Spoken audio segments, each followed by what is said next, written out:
Yun, after 1 week may get, almost 2 weeks na po sa atin to, si Infinix Hot 40 Pro. Ito na po ang mga natukasan ko sa kanya sa paggamit ko ng sunod-sunod at saka pang test na rin at saka syempre ginamit natin ng konti sa daily drive natin.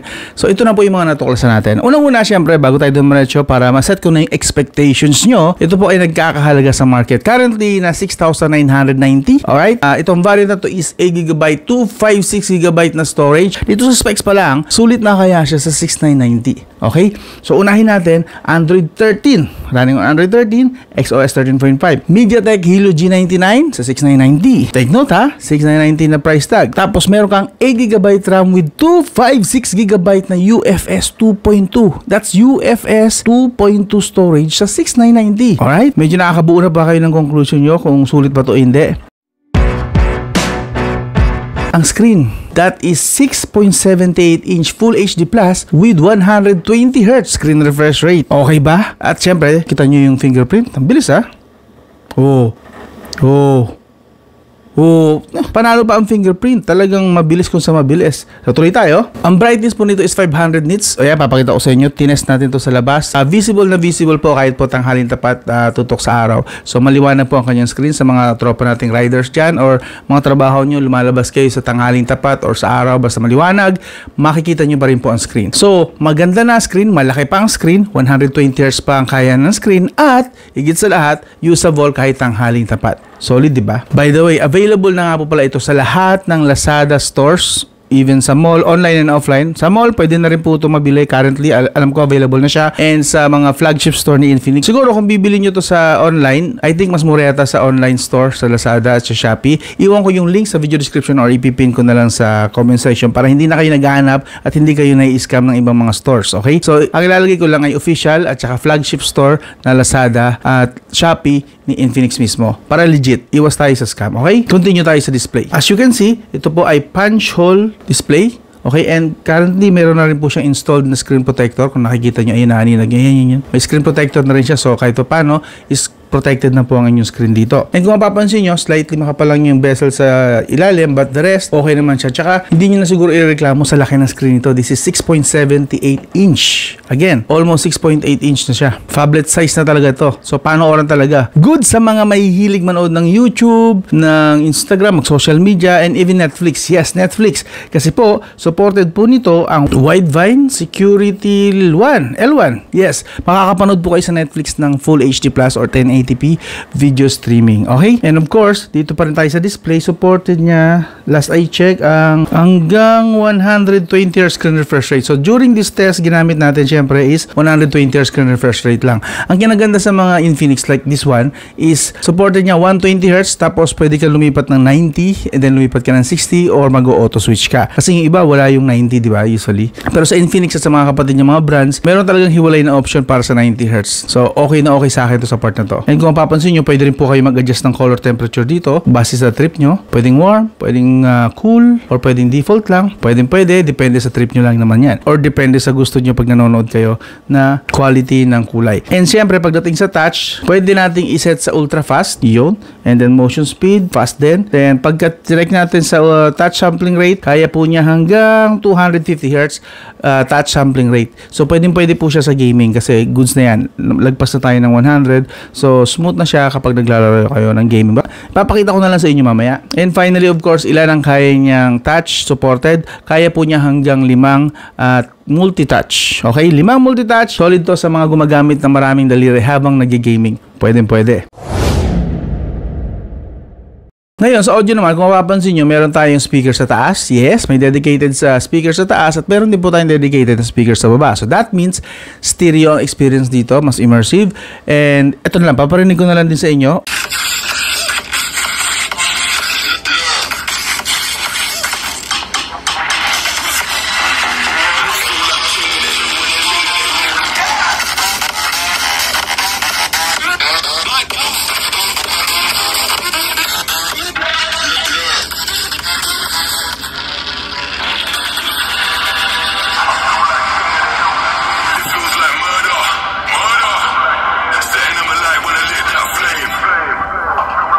okay na okay ang kanyang audio pagdating sa kaliwa at kanan na batuhan. Pagdating naman sa loudness, solid naman siya, depende na lang kung gaano kataas yung bitrate na piniplay mo or pinapatugtog mo, pero para sa akin okay na okay to, and kahit pa paano naririnig din kahit nasa labas po kayo at medyo maingay sa paligid. Goods na goods na. Yan ang advantage ng pagkakaroon ng dalawang speaker talaga.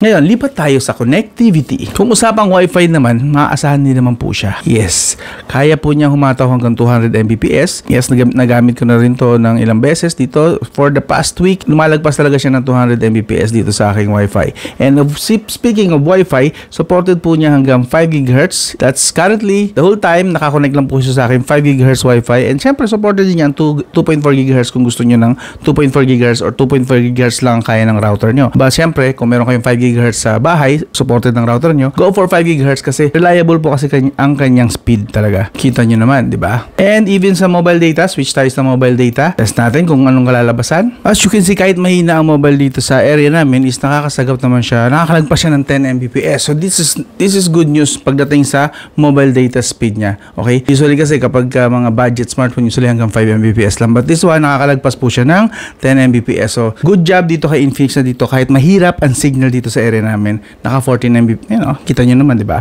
And then, iba pa mga features niya for connectivity, available po ang FM radio kung naghahanap po kayo ng radyo. Yan, meron siyang Wow FM. Syempre, kailangan natin dito ng headphone jack, at meron naman po tayong headphone jack kung gusto nyo rin naman gumamit ng headphone jack, okay? Bluetooth 5.2, so decent na rin po ang kanyang quality pagdating sa TWS or any wireless gadget nyo na audio, speaker or anything. And then, finally, sa GPS naman, sa GPS accuracy, kaya po niya hanggang 1 meter accuracy. So sa mga tropa nating riders dyan or driver na gumagamit ng Google Maps, Waze, solid po yung kanyang accuracy. 1 meter accuracy is the best na accuracy na meron sa isang GPS. And actually, nung chinay ko rito, hindi lang isa kasi ang ginagamit ng GPS. Gumagamit siya ng multiple GPS technology. As you can see, meron siya hanggang 4 na global positioning na sumusuporta sa kanyang GPS accuracy. So kaya that's 1 meter accuracy kasi meron hanggang 4 siya na GPS technology. Solid, di ba? Oh, naging 5 pa! Supported niya hanggang 5 pala. Hindi pala 4 lang, hanggang 5 yung kanyang GPS technology. Ngayon, lipat na tayo sa kanyang camera. The 108 megapixel camera. Yes, triple camera yan as you can see. 108 megapixel yung pinaka main camera niya syempre. And the rest, hindi na natin babanggitin yan. Plus, meron siyang actually dual tone na flash. So, solid. Papakita ko na lang din sa inyo yung quality na napoproduce niya sa pictures. As you can see, vibrant kung sa vibrant ang kulay. Actually, realistic. Hindi aggressive yung beautification dito sa part na to. And even with the portrait mode, eto nakikita nyo, marami akong mga selfie shots dyan. Realistic naman po yung kulay ko, ganyan po talaga ako kaitim. Ang naging issue ko lang ng konti siguro is yung kanyang background na exposure medyo mataas. Pero kung titingnan nyo lang yung subject, maganda po ko sa maganda yung subject. Yun nga, exposure lang mataas ng konti. And then pagdating sa ibang mga kuha like mga objects, mga flowers or anything na doon siya talaga nagsashine. Kapag kukuha kayo ng mga sceneries or mga malalapit ng mga bagay na subject, yun, panalo po siya rito. So, this is 2K at 30 FPS. Kaya wala po tayong stabilization of course, but ito na yung max niya, 2K at 30 FPS. Kamusta yung mic? Solid naman yung panning kahit paano, no? Kay 30 FPS na. Yeah. Oop, up and down. Ang ganda yung dynamic range niya. Nadidetect niya yung blue ng sky. Pwede. Oop. Hi Mingming. Hi Mingming. Oh, suplado. Ito naman ang 1080p at 30 fps. Dito pwede mong i-activate yung kanyang EIS. And so far parang okay, no? Medyo smooth. Kahit naglalakad ako, ang smooth ng ano niya. Pwede, no? Although 1080p at 30 fps yung stabilized, but still, pwede na to pang social media. Pang Facebook, Instagram. Pwede na to. And look at the color. Pag tingnan natin nga sa dynamic range ng ano niya, maganda rin yung sa ano niya, exposure niya sa ano, sa liwanag ng araw. And decent dynamic range, pwede na.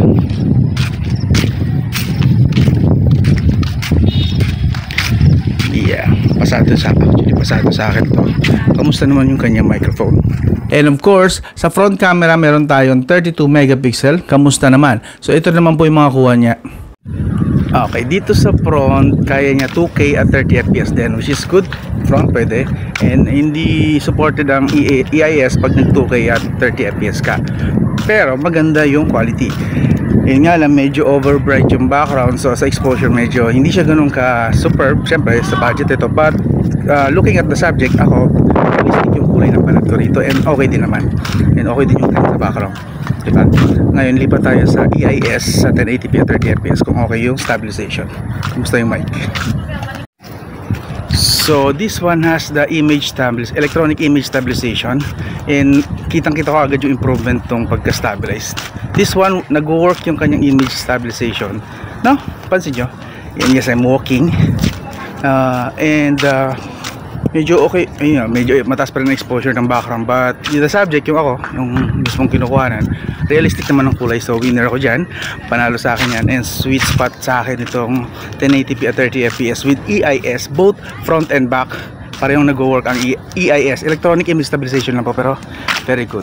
Kumusta naman yung mic? Yun. So ayan, ngayon pagdating sa video recording, as you can see, meron po tayo hanggang 2K resolution. Kaya niya 2K at 30 fps. So kayo ay budget vloggers, kaya po niya hanggang 2K at 30 fps sa video recording. That's both rear camera and front camera supported niya. So kahit lumipat tayo sa selfie, makikita nyo doon pa rin, supported pa rin yan 2K at 30 fps. Ngayon sa mga mahilig naman kumuha ng mga tumatakbo, mabilis na kuha, like any action shots, supported din po niya ang 1080p at 60 fps.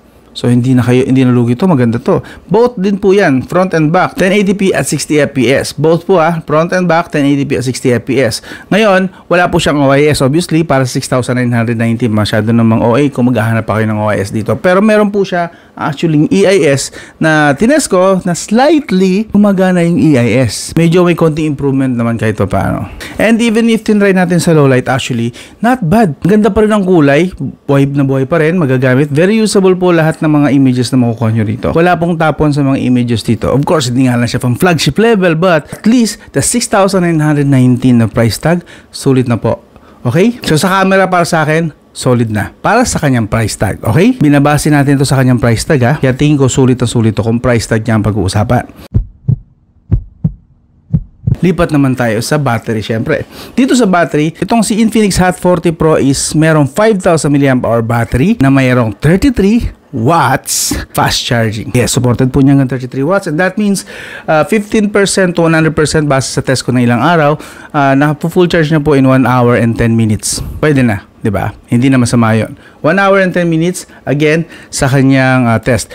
Pero ito, mas matutuwa kayo malaman na sa PCMark, siyempre dito nagkakatalo talaga yun, kung maaasahan ba yung kanyang battery. Matutuwa kayo malaman actually, napasok siya sa average pagdating sa full brightness, full volume with mobile data, almost 8 hours. Actually, above average yan kasi 8 hours siya. So, usually, ang average kasi is 6 to 7 hours or 7 hours. But 8 hours, above average siya pagdating sa, that's full brightness Ngayon, pag lumipat tayo sa half brightness, half volume with mobile data, that's 12 hours and 13 minutes. So yes, magagamit nyo si Infinix Hot 40 Pro maghapon, provided na syempre light use. Iba kasi ang usapan pag gaming but light use, social media, call, text. Aalis kayo ng bahay ng umaga, uuwi kayo mayroon pang charge sa gabi. Pwede. Okay? So solid at maasahan pagdating sa battery endurance si Infinix Hot 40 Pro. Take note lang din pala, may napansin kasi ako sa kanya na technology, although wala siyang bypass charging, pero at least meron po siyang, ito mapapansin nyo itong gaming mode niya. Tuwing papasok tayo sa gaming mode, meron ganito siyang feature Tuwa naman ako. Meron siyang charging temperature control. Okay? Kung gusto niyo i-turn on to para hindi overheat lagi ang smartphone niyo, or at least na monitor niya at nakokontrol niya na hindi talaga sumobrang init ng smartphone niyo. Kasi nung una, naka-off to pareho. Tinry ko gamitin. So, yung laro ko, umaakyat ng ultra graphics 46 degrees Celsius. But, dito, nung in-on ko na siya, na-manage naman na siya. Plus, kung magagamit nyo yung kanyang cooler, yan, makikita nyo dyan sa screen, yung kanyang cooler, pag ginamit nyo, naglalaro lang ng 34, 35, 37, 38, hindi po kayo aakyat sa 40 degrees Celsius kapag ginamit nyo yung kanyang cooler. So, like I said, nung naka-off yung mga yon while gaming, doon sa gaming mode, yung pinakita ko kanina, iba yung experience, medyo prone siya sa pag-akyat sa 43, 44, 45, and even 46 at one point, nung talagang sinagad ko yung settings. But, nung ginamit ko siya, tinurn on ko yung gaming mode na, yun nga, itong features na to, mapapansin mo talaga na may medyo mas may improvement siya. And yun nga, tinest natin. Ito naman po ang resulta. Punta na muna tayo saglit sa performance ha. Okay, bago tayo tumayo sa performance, remind ko lang kayo na ito ay Helio G99, okay? With 8GB na RAM. Ito po ang kanyang Antutu score, 419,000, okay? And GPU, 64,000, 132,000 yung CPU. Sa CPU throttling test, 60 minutes, all green. That's 60 minutes, all green with 161,725 gips. Yes. Ang sarap. Yes, stable po siya for general use talaga. Maganda. Okay. Siyempre, papakita natin yung Wildlife Extreme din. 353 lang yung best loop niya, pero stability, 98%. Tapos, ang highest niya actually sa Wildlife Extreme is hanggang 42 degrees Celsius lang. So, pwede na, di ba? Not bad para kay Infinix Hot 40 Pro. Ngayon, ano ang translation niyan sa actual na game? So, ito na. Sa Free Fire, naka-default po tayo sa Ultra Graphics at High FPS. Stable po siya around 60 to 80 FPS. Ang temperature po niya nagmamax ng 46 kapag hindi naka-on yung kanyang temperature control. At syempre, nung nilagyan natin ng cooler, is bumaba po siya 34 to 37 degrees Celsius lang. Call of Duty Mobile, nagraran po siya sa medium graphics, high FPS, stable po siya sa 55 to 60 FPS, 42 to 43 degrees Celsius nung wala pa akong nung hindi ko pa ginagamit yung temperature control plus yung kanyang cooler. So, medyo mataas kung wala talaga yung temperature control at yung cooler. Pero hindi naman actually an overheating. That's actually nasa goods pa, average na 42 to 43. So, kung aalamin nyo naman yung gyroscope, ito po, yan nakikita nyo, tinest natin sa Call of Duty Mobile saglit. And then, since hindi ako gumagamit ng gyroscope sa Call of Duty Mobile, tinry ko na lang siya sa racing game. And yes, okay na okay po siya. Napaka-responsive po niya sa racing game yung gyroscope niya. And tinest ko rin ko talaga kung meron siyang gyroscope, of course. Yeah, tinest din natin, of course, baka sabihin sa software gyroscope lang. Meron po talaga siyang gyroscope. And yes, kapag ginagalaw natin, meron po talaga siyang gyroscope na naka-install sa smartphone. So, sa 6,990, meron po kayong hardware level na gyroscope, hindi po software level. So, okay na rin for gaming kung gumagamit talaga kayo ng gyroscope. Ngayon, syempre, sa mga ML players dyan, default super FPS po kaya niya. Ultra Graphics, stable po siya sa 50 to 60 FPS. Kapag naka-off, and using nga yung temperature control niya, kaya po niya maglaro ng 37 to 38 degrees Celsius. That's 55 to 60 FPS. Super FPS at Ultra Graphics. Sarap maglaro dito, in fairness. Lalo yung cooler, no? Ang laki talaga ng difference kapag ginagamitan ng cooler. Kasi hindi ako mahilig gumamit ng cooler. But this one, since kasama nga siya sa box na pinadala sa akin, okay na okay pala na may cooler, no? Kaya pala nire-recommend siya ng ibang mga gamers talaga na bumili na lang ng cooler. Ang laki ng difference, lalo sa thermal management. Solid sa akin pag may cooler. Yung siguro mawiwili na ako gumamit ng mga coolers. And tamang-tama, may cooler ako na nakatabi dyan. Siyempre sa Farlight, tinestin natin, smooth graphics at extreme FPS. So sa extreme FPS, stable siya sa 70 to 80 FPS. Naglalaro siya doon. And with cooler, 34 degrees Celsius. Sarap!